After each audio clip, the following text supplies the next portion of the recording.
Let's break it down. To understand SQL injection, we first need to look at a normal SQL query.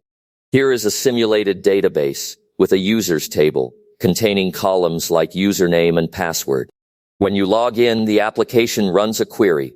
Select asks for the data. From specifies the table we are querying. Where sets the conditions and combines them to verify your credentials. Let's look at a typical login page. The user enters their username, admin, and password, 1234.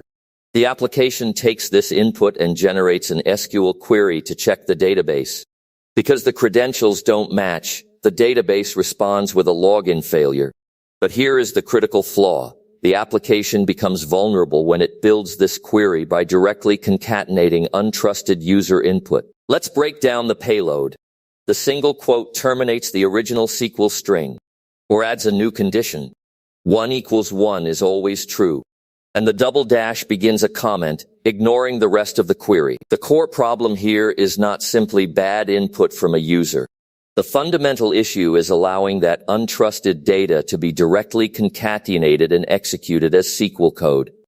In a secure pipeline, data and executable code are kept strictly separate. To prevent SQL injection, developers use parameterized queries. The database receives the SQL structure entirely separate from the user's values.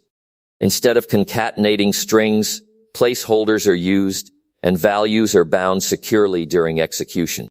Combine this with strict input validation to reject unexpected data formats.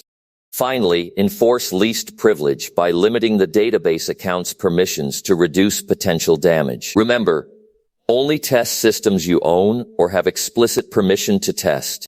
Always use local security labs, capture the flag environments, or your own applications. Never target random websites, other people's accounts, or unauthorized databases. 3 things to remember. Untrusted input alters logic. Parameterized queries are your defense. And always hack ethically.